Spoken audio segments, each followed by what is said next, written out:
Welcome to Big League Dreaming, the podcast, a show about fulfilling your dreams and taking it to the next level. On today's show, we talk to Taylor North Little League head coach Rick Thorning. He has his team one step away from the Little League World Series. But first, it's a big rematch against Hawaii. That game is at 3 o'clock on Saturday, August 28th. The championship game would be Sunday, August 29th. We catch up with Rick as he gets ready to take his team to the batting cages, and joining us on the show is Zak Gonzalez. Here we go, folks. It's Big League Dreaming, the podcast. Since I was a kid, oh yeah, I was Big League Dreaming. I was Big League Dreaming. For as long as I live, Always. I'm Big League Dreaming. I never got to bat in the major leagues. I'd have liked to have that chance, just once. To stare down a big league pitcher. Make him think you know something he doesn't. Chance to squint at a sky so blue that it hurts your eyes just to look at. To feel the tingle in your arm as you connect with the ball. To run the bases, stretch a double into a triple, and flop face first. Wrap your arms around the bag. That's my wish, Rick Thorning. Welcome back to the show. Zak Gonzalez here, excited about, as I said earlier, telling the story of the Little League World Series through the eyes of Taylor North Little League. And joining us, we've been so lucky on the podcast. Zach, I think you would agree that Coach Rick Thorning from Taylor North Little League has been able to join us on several episodes of the Big League Dreaming podcast because we're getting a glimpse, Zach, of what these guys are going through. Yeah, it's really neat, and Coach, we appreciate all the additional time you've given us. It's really cool of you guys. No problem at all, guys. I appreciate it. I think it's great to have people hear the story and everything. It's great. Well, speaking of the story, today we're recording. It's August 28th. In a couple hours, you're going to be on the field battling against Hawaii. You told me that you'd be available right before you're or as you're taking the kids to the batting cage. Let's get to this first thing because you got to win today to make it to tomorrow, and you got this big matchup or rematch playing with Hawaii. But first of all, before we talk about the game in itself, how are the kids holding up? A lot of pressure. The spotlight is on. You know, Cam's name is up there with all the other big names of the Little League World Series. Obviously Gavin Weir is a big name. Ella Bruning is a big name. But Cameron's right there as well. Yeah, the kids are holding up pretty good. The kids are anxious to get out here. I mean, that's one thing that I keep using that word anxious because they are. Like, they get in the dugout and they're like, how long till the game? Like an hour and 20 minutes. Like, why are we in here so early? They're past getting the dugout and looking at the field. They want to play baseball. They're very anxious to get out there and yeah, as far as Cameron's name, that's great to see obviously as a dad, but the kids see that too, and they know what they have in Cameron. We got a lot of good ball players on our team, but they know what they have in Cameron. I think one of the interviews that we did yesterday morning with the local news here, they asked Fergus what was his best memory of this so far, and he said Cameron's grand slam and Cameron's home run, both his home runs against Texas. So they know they see what they have in Cameron, and obviously as a coach and as a dad, I'm very happy to see and very proud of what he is. And hopefully today, I don't think a lot of people know this going into this. You're probably one of the first ones, but Cameron's going to start on the mound today. So against Hawaii. So we'll see. I wondered if you were waiting to hold him off. Has he pitched a lot this year, or you've been holding him back through the playoffs? Right. So he pitched a lot when in the beginning of our travel season, when travel season started before Little League, and then he pitched a little bit in Little League, and then he started having the shoulder issues again, so we stopped. He did physical therapy, and he pitched. His last full game that he pitched was about 3 months ago.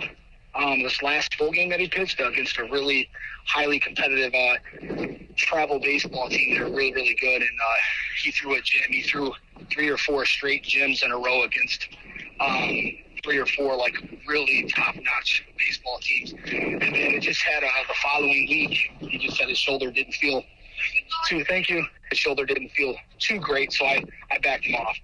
And then we've been kind of rehabbing it and been kind of waiting for him to let me know when he's ready to go.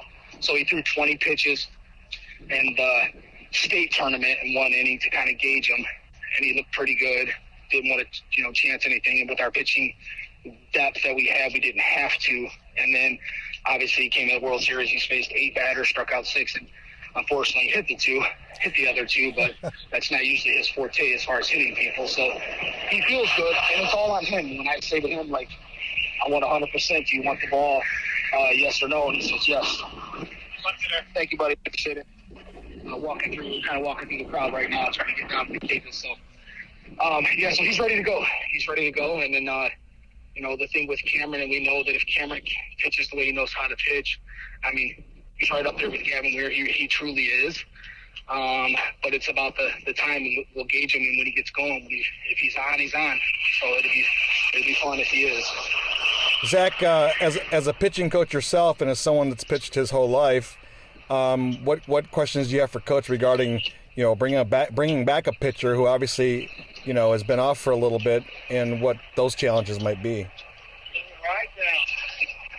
Yeah, I mean, listen to your pitchers as much as possible and put them first, because you're not going to do anything to injure them in the future. You kind of have to let them take control. If you guys can hear me, I'm sorry. Yeah, we can hear you.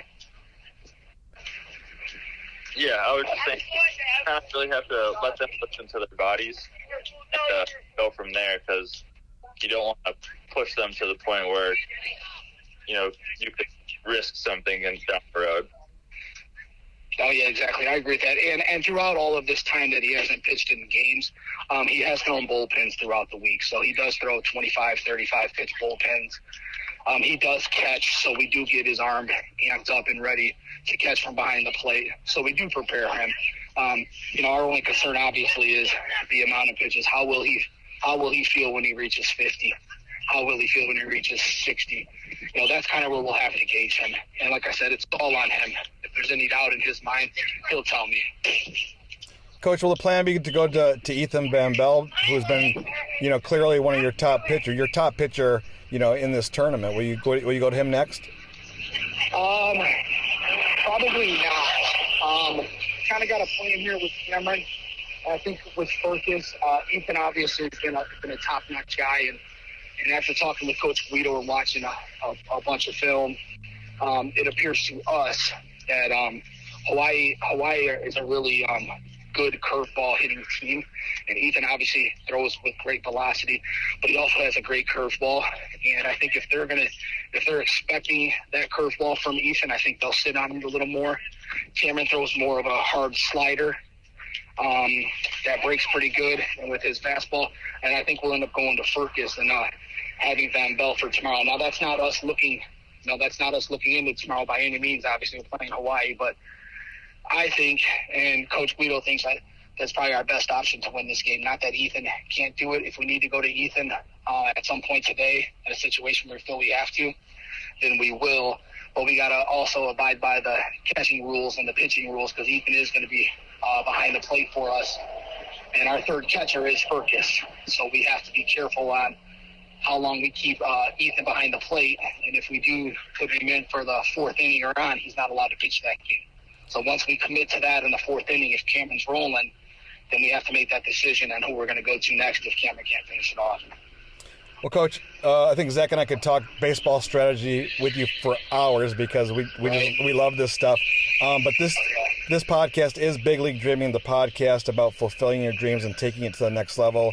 At 12 years old, these kids are on a pretty big stage, and the dreams that they've had for a while. You yourself as a coach, we talked a little bit about your high school career.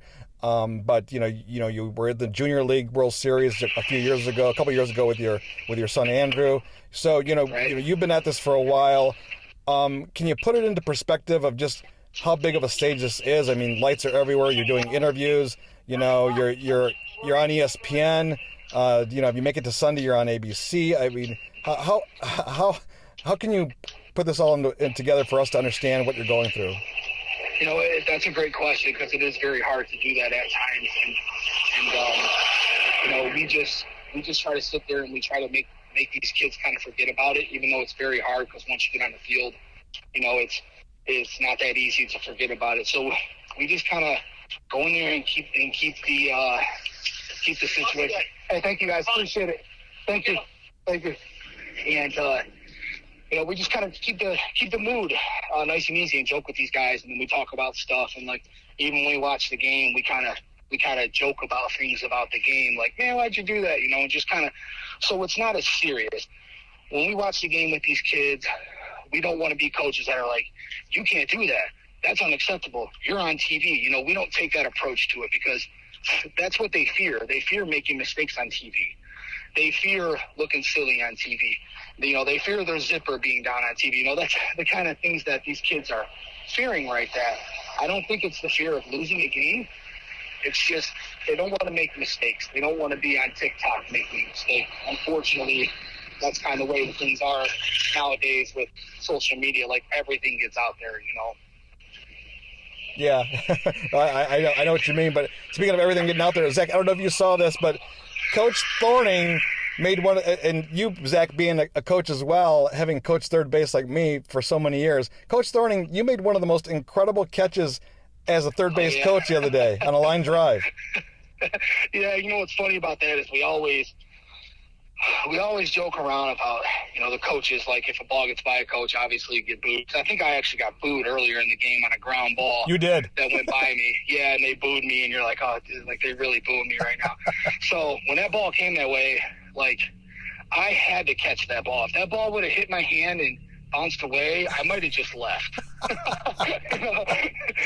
So luckily my reaction, you know, I have pretty good hands for a guy my size. So luckily I seen it, and it was off a left-handed bat, so I could see it right off the pitch, and just snagged it, and it worked out pretty good. Sure I did. That's hilarious. I mostly just let them go right by me. Unless it was close, coming to me, I get them.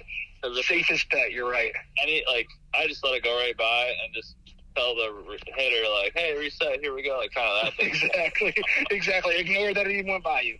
Just ignore that it went by you. That's what I try to do sometimes. Zach, do you have any more questions for Coach? I just got a couple more so we got to let him go and get to the game. Yeah, I wanted to ask, and I don't want to get you emotional before the big game, Coach, but how proud are you of these boys throughout the whole thing and the Little League World Series, how they've handled themselves specifically? I'm extremely proud of them. It's definitely something that, you know, like I said, when it's all said and done, I think there will be a point where I probably break down a little bit because, you know, the journey and the ride is going to come to an end eventually, and we're all going to be back to our normal lives. And just to know what these kids have been through, and just to know how they're handling it and everything that they're doing is just it's an amazing tip of the cap to these young kids themselves. You know, it's and I would imagine just any years are different, obviously, with COVID. You know, they get to see their parents more and interact with their parents more, but here they don't get to do that. And that's very, very tough. And we, as coaches, had to make that decision throughout this. We were given opportunities a couple of days ago to set up 30-minute videos where their kids could meet their parents. And we explained to the parents, like, we're so far into this, we don't want to take any chances, that we hope that they understand it, and we don't want them to do these visits. And all the parents agreed 100%. As much as they want to see their kids and hug their kids, they agreed it was the best decision for our boys and this team. Well, Coach, you've got Hawaii, this rematch. The game was 2-0. It could have easily been 2-0 the other way. I know what you're going to say. You got to play flawless defense, make the routine plays, make the occasional spectacular play, and then just hit the ball like you've been hitting all season and all tournament time. Right. Without a doubt, I think that Keanu pitched a heck of a game against us. You know what I'm saying? And, yeah. And he threw one. He was hitting his spots. Yeah, we barreled it up quite a bit. I want to say it was 7, maybe even 8 balls that we barreled up that were either right to people or in the gap where they went and got, or and obviously the robbed home run. So there was a lot of times where we did that. We made some. I think the 2 mistakes we made was the center field, the Furcus one, yep, and then the wild pitch. Cameron's usually good at blocking those, but that was pretty far out of the batter's box, and he couldn't get to that, and that's how they got their 2 runs. You know, you don't have those mistakes. You know, we could be in the 28th inning right now playing that game still, the way those both teams were. But I think with us, and I think today after watching the 2 pitchers, I studied tape a little bit, me and Coach Guido, and I actually went through and logged down pitch by pitch what they threw as far as fastball, curveball, and off-speed stuff. And they were pretty much, I want to say, 40 fastballs to 20 curves was their center fielder, number 9, and the other guy was, and they're both lefties. And it looked like their velocity. It's hard to tell the velocity watching it, but nothing registered. They don't register unless they're 70 plus. They look like they're not throwing too hard, maybe around 65. So we see that all year. We see 70, 72 all year. And he's got good off-speed stuff. So if we sit back, and we're going to go into cages now and work on that. If we sit back on this off-speed stuff, we should be able to barrel the ball up quite a bit against either of these guys, and we should be able to put the pressure on them and score some runs, and hopefully we can do it early. Well, good luck, Coach. Well, the only last thing I want to add, and Zach, I'm sure you can relate to this as well. A lot has been said about, Gavin Weir. He's a special kid with a special talent. But Ella Bruning's also gotten a lot of attention, and Zach has 2 daughters, and I would imagine that you also speak highly of her as well. Oh, without a doubt. It's great seeing her out there doing what she does. And she does it at a high level. You know what I'm saying? You get to the point in situations where you're talking about females playing sports, and they always say, yeah, she's good for a girl, or she's good for a girl, she's good for a girl. Well, Ella's good for a 12-year-old baseball player, and I think people recognize that. She does a great job behind the plate, and she caught quite a bit. You could tell she was getting a little exhausted towards the end, rightfully so. It was hot out. But she did her thing. I think in the game against us, she took 2 off the hands. One was ruled a foul ball, and the other one was hit by a pitch. She took 2 off the hands, and she battled that like it was nothing, and she was back there. And she did great. She's got a heck of an arm. She throws well and blocks well, and it was really good seeing her out there, representing just 12-year-old baseball in general, and especially her being a girl, it's good for, Monet Davis, Mm-hmm. What did she do for the youth, for girls, Yeah. And same thing with Ella. It was great playing against her. Well, Coach, we'll let you get to batting practice. Good luck today. Today's game's, I believe, at 3 o'clock against Hawaii. Tomorrow's game is the championship. We hope you get there. We hope you have a rematch against Ohio in the championship. That'd be something else. Thank you. That would be nice. Thank you. Well, that was Coach Rick Thorning from the Michigan team.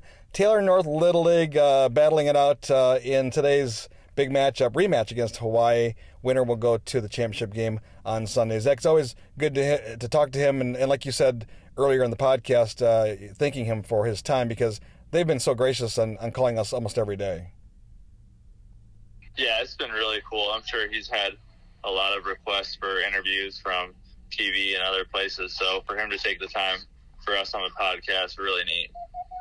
Really, really neat. So hey, I mentioned about the girls there, and you have 2 daughters. And what about you seeing Ella on that big stage? Yeah, it's really awesome to see. I mean, if my girls want to pursue baseball, that's great. But it's really great to see that that they can grow up and watch girls do things that girls don't typically do, because then it gives them the encouragement and the belief that they can do whatever they want to do. Yeah. And they can go for it, whatever that is, if it's baseball or if it's something else. There's no limits, because they can see it firsthand in front of their faces, whereas a while back, you don't really see that at all out there. So the way the world's going is really great, in my opinion. Yeah, for sure. All right, well, good luck to the team from Michigan. That's going to be a big rematch today, and we'll all be watching. Zach, I hope you'll be watching. Yes, we'll definitely have it on. Definitely root for those guys, like you said. Some defense, couple big plays, and they also need some luck, right, Dad? Yeah, you're right about that. I mean, like every hit a call going your way, or a bloop dropping in, or a ball that they hit that just goes barely foul. It's gotta have a little luck on your side too. Exactly. All right, Zach, good enough. Thank you, buddy. Talk to you later. And folks, thanks for tuning in to this episode of Big League Dreaming, the podcast. Ty, where can people get more information? Hey, it's Ty from Big League Dreaming Podcast. Be sure to give us a follow on Twitter at BLD Pod. That is at BLD POD. And we're also on TikTok now as well. So give us a follow at Big League Dreaming. We'd love to connect with you.